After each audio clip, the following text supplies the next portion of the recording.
Insights of All Trades podcast. So the other flip side of that is gut, like microbiome Yeah, it's gut stuff, bacteria. Right? So that's kind of a hot topic today, It is. It is really hot. So normally in science, what happens is you have something that's discovered in an animal system, and then it slowly makes its way over into human research. But microbiomes are the opposite. So I don't know. Fecal transplants have been going on for, I think, over 1,000 years now. Okay, do you want to tell people what that is? Yeah. So it sounds fancy, right? Yeah. So in the case of, let's say you get an infection of some type and it completely wipes out your gut bacteria, which are really important for like immune function and metabolism. What the doctors might do is they might ask someone who lives with you, who you would share communities with, to actually donate a fecal sample, and then you re-inoculate your gut with a similar community. Yeah, so people are literally taking their poop and putting it inside of someone else to like, right. Regrow the good bacteria in your body Mm-hmm. so that you can, stay functioning. Yeah. Yeah, and there's actually some places in Pittsburgh, so I've heard, that will take like donations for these fecal transplants. So yeah, it was super interesting. So there was all of that going on in medicine, and then it's now slowly transitioning into other model systems. wow, that is cool. Yeah. I wonder how long that dates back, like where someone decided like, oh, let's try this. Well, I think so. I looked it up a couple of days ago, and it said 1,000 years. It's in China, I believe. But I don't know who would have thought that. I don't know. There's so many things that it seems like they predate like actually knowing anything about it, but it's just like it just works, and it's like, all right, I guess we'll try this. It sounds so weird, but it's definitely a hot research topic right now. I mean, they're trying to relate microbiome to everything, and it usually does. Before we lose too many people on like the technicalities, do you want to like explain what exactly the microbiome is? Yeah, so we have I think it's 10, or there's always 10 times more microbes or bacteria on you than there are human cells. So you can imagine the kind of implications that this would have for your health. Yeah. It's like your body weight is. Like, I forget the percentage, but it's something. Like 2 kilograms of microbes. Yeah, that's insane. Yeah, it's crazy. But yeah, so the microbiome are just the collection of microorganisms, and this includes bacteria, viruses, archaea, protozoa that inhabit your GI tract. And then it also includes their collective genomes. So there's microbiota, which is just referring to the microorganisms. And then microbiome is actually referring to the microbes themselves plus their genomes. Okay. Because so bacteria can do this thing called horizontal gene transfer, where they can actually transmit their own genetic material back and forth. So you have to include the entire community. Okay, yeah. I was talking to an entomologist about like a similar thing. And I had him on the show like a couple episodes ago, and he was talking about genetically modified organisms and how it's, it's just like gene transfer between bacteria really, but just taking it to the next level of like plants or whatever. Right. Yeah. So super cool. It is cool.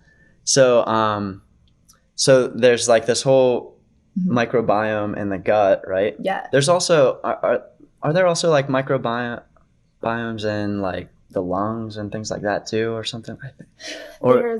But the big one that everyone thinks about and talks about now is like in the gut, because it's interesting because it can like relay back to your central nervous system and affect how you're feeling and things like that. Yeah. And that's why everyone's getting into kombucha and like yogurt and stuff like that. Right. Yeah. So if you just know like generally that, having a more diverse microbiome. So diverse meaning that you have more species. So people are really getting into probiotics to try and supplement their microbiome in a way.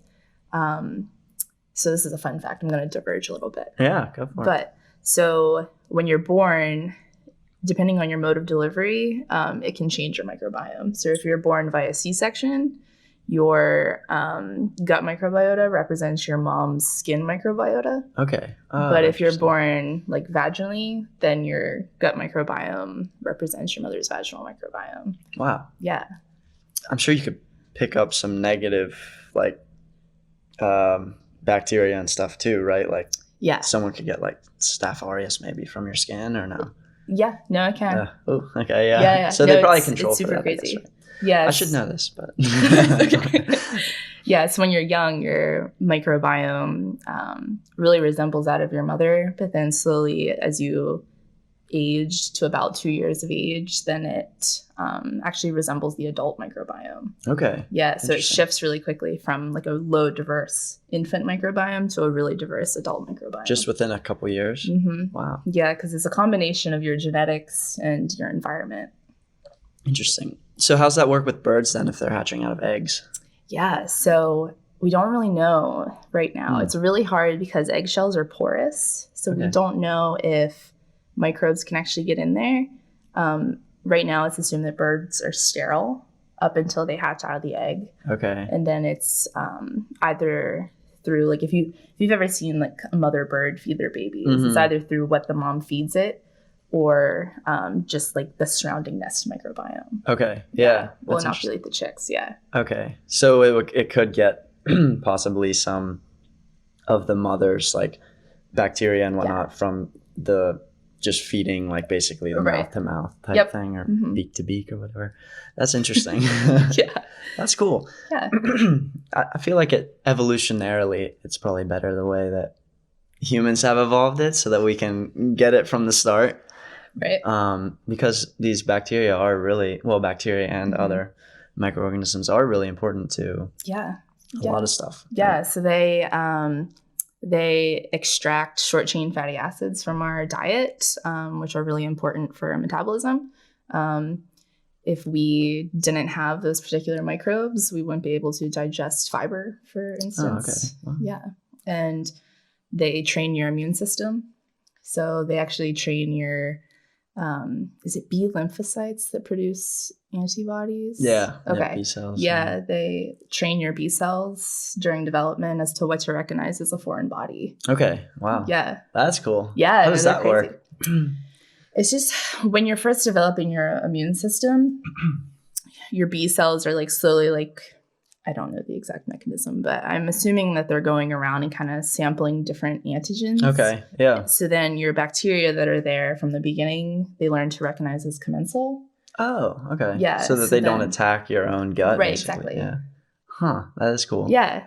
Yeah. Ah, wow. Okay. So there's like your own immune system's just floating around like in the, in your gut ready to attack whatever you ingest that's, not good for you. Right. But it knows not to attack the good bacteria because they've trained it. Yeah. Do you have any recommendations for people to take care of their microbiome, or is this outside of your scope of? Well, I can kind of, antibiotics are one of the worst things that can happen. Right. Yeah. So if you're prescribed antibiotics, just take what is prescribed to you. If you overdo it, you can wipe out certain members of your community. And then if people have ever heard of like C. diff infections. Yeah. So C. diff is this particular species of bacteria that is always present in your gut. But let's say you have another species that's knocked down by an antibiotic or an illness. C. diff is one of those ones that can really like take over quick. Makes and then you really it becomes sick. a problem. Right. Yeah. It makes Diarrhea, you really sick. Right. It makes you really sick. You don't want C. diff. Yeah. Exactly. Yeah. I guess you have it, but you don't want the. You have it, but don't let it grow. Yeah, exactly. Yeah. So just, take your antibiotics as prescribed. Yeah. And don't, if you just have the common cold, try not to go in and like beg for antibiotics. No, definitely. I mean, it's like one of the worst things I think people can do, especially with like young kids, is really just, let your kids go outside. Like let them get dirty because that's how you get inoculated with a Isn't that cool? microbiome. Yeah. If you're playing in the dirt, you can get this bacteria that's actually good for you. No, you can. Yeah. Like I know that, and I'll probably be this way when I have kids too someday, but some people are like, don't touch my baby. Like use hand sanitizer before you touch my baby. It's okay. Yeah. Right. Yeah, because it's actually good. Like they're being exposed to your immune system's developing. Yeah. So you're being exposed to different kinds of microbiota through the environment. So it's important to let that happen. And while your immune system is still like, it wants to it wants be exposed to learn. to all sorts of stuff and learn. So playing in the dirt, playing with worms, things like that. Right, exactly, is good. exactly. Yeah. Okay. Yeah. So what about like things to eat? I've heard like eating inulin and other like fibers and stuff like that to basically feed the gut bacteria, because we can't digest it, but they can, and then it's like food for them. Yeah, exactly. Yeah, I mean, a diverse diet. I mean, even if you're strictly vegetarian or pescatarian or vegan, within your particular diet regime, just like be broad. Yeah. Okay. That's why, like, let's say that someone's vegetarian and then they eat a hamburger, all of a sudden they get sick because their bacteria aren't trained to digest that. Okay. Because if you're only feeding your bacteria certain types of food, it means that you're going to knock back the ones that need other types of nutrients. Okay. Interesting. Mm-hmm. Huh. Yeah.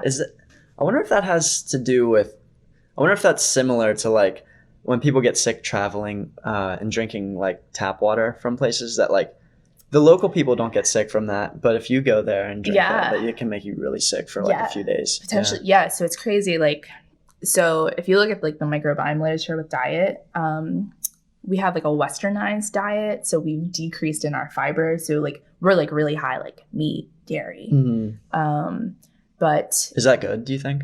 Well, so what's happened of revolutionary time is that a Westernized diet has actually decreased the diversity of our microbiome. I know. Right. And then and it's due to like the loss of fiber in the diet. Oh, okay. Because that fiber is the food for these bacteria. Exactly. Yeah. Yeah. So it's really crazy. Like if you were to sample like all humans across the world, they'll clump geographically, but they'll also clump according to their dietary source.